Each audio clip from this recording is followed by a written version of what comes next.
Hello and welcome to the second lecture in the Jewish History Lab series. So I'd like to look very briefly at the earliest populations in the land of Israel. It's important here that we should distinguish three different types of, let's call them chronological analyses for the time being. There is history, which is the area in which I feel most comfortable, and then there is proto-history and prehistory, moving backwards in time. Proto-history is generally understood as the history when we have the earliest written documents, because historians, we like to work with texts, we like to work with words. And as soon as you begin to get words, like in cuneiform or in hieroglyphics, and you begin to be able to tease out some of what the earliest generations are trying to communicate, then you have at least the basis of the kind of things that we prefer to work with. On the other hand, moving further back in time, you have what's often called prehistory, which means what happened even before people were writing things down, or we have any written record of what may have been written down but simply did not survive. And when you get into that area, well, historians like me start to feel distinctly uncomfortable. You got to get into archaeology, you've got to get into geology, you've got to get into scientific fields to understand how carbon dating works and things like that. Those are things that are not really my strongest suit. We will be dealing with much of that, especially archaeology, in the next couple of videos, but for the time being, let's just understand that there is history, before that proto-history, before that prehistory. And let's think about something really basic right now. First of all, how do we know that this is the year 5781? That is, of course, the Jewish year that was celebrated on Rosh Hashanah, which occurred in October of 2020. How do we know that this is really the 5781st year since creation? If you look at the book of Genesis, the first book of the Hebrew Scriptures, there is an accounting of years, but it's not really precise. It does not give us a really clear date for the year 1 and until you get to the 2nd century, when an important rabbi, Rabbi Yossi ben Chalafta, that is the 2nd century of the Common Era, meaning about the year 160 or so of the Common Era, Rabbi Yossi ben Chalafta authored a text called Seder Olam Rabbah. I should say, by the way, it's attributed to Rabbi Yossi ben Chalafta. And what the author of Seder Olam Rabbah did is he went back to the text of Genesis and pieced together all of the begats, like figuring out how old this person was and how old this person was, and added them all up. And there are a couple of areas where it's not entirely clear, like when exactly did the flood happen, when exactly did the generation dispersal happen, and things like that. But that's how we got to the calculation of the year 5781. Now, as I'm sure you're aware, a lot of scientific evidence argues with this calculation, suggesting that the universe is considerably older. So what that means for our purposes as historians, and by the way, I know people often think I'm a rabbi, and I suppose it's the kippah and the beard that gives it away, but I am not a rabbi. I am just a regular guy who happens to work as a historian. And so the question is not so much a historical question here, because the scientific evidence is generally what historians work with, but it is a theological question. How do we read the Seder Olam Rabbah, and how do we read the text of Genesis? If we're not going to go into those issues in this lecture. If you are curious to see how do we reconcile cosmology from the perspective of traditional Orthodox Judaism, and how do we reconcile that with scientific evidence, I strongly recommend you have a look at this great book, which I actually read twice because it is so fascinating, The Challenge of Creation by Rabbi Dr. Natan Slivkin.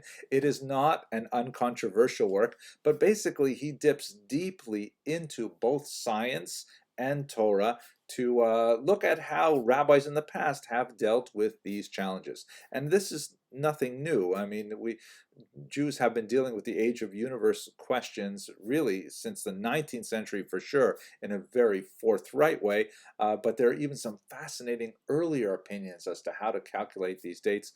Have a look over there if you want to go further in that direction.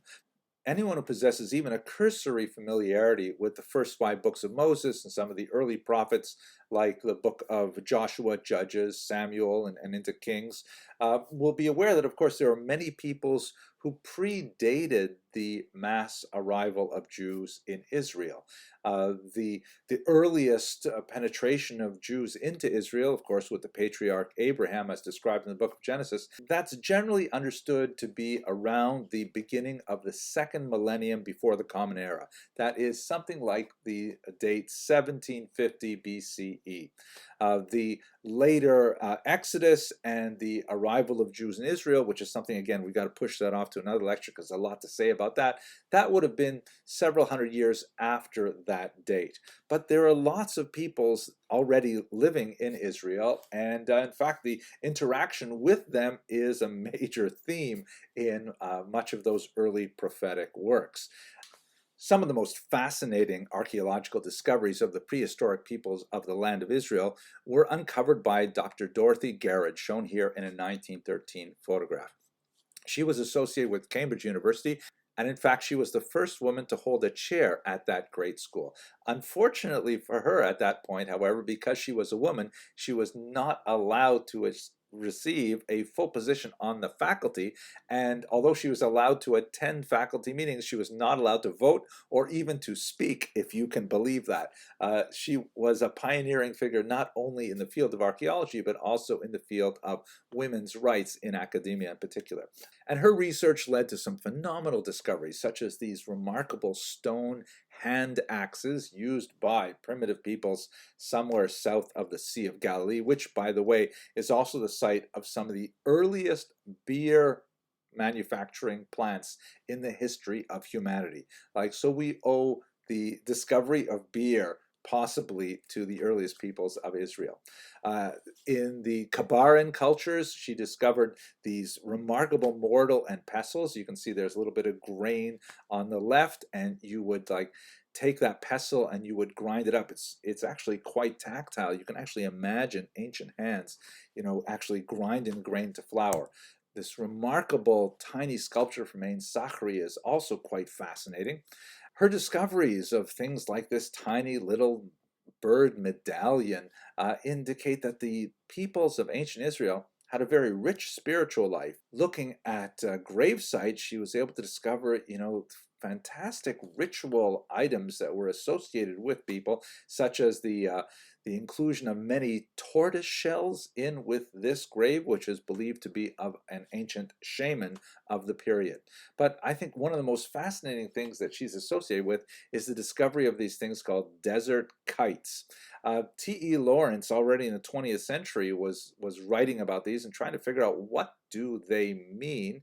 And really, the only way they were finally understood is with a lot of aerial photography, and they remind me of the Nazca sand drawings in Peru. So T.E. Lawrence, writing about this, says, what are these things? You've got these miles and miles of these tiny little piles of stones that seem to be quite deliberate. They run in lines, but what are they there for? You can see on the right a view of what it's like from the ground. But when you get up in the air, then you begin to see, oh my gosh, look at this. It's shaped like in some kind of funnel with some kind of container at the end. And in fact, what Dorothy Garrett opined was that these kites might have been used for herding wild deer.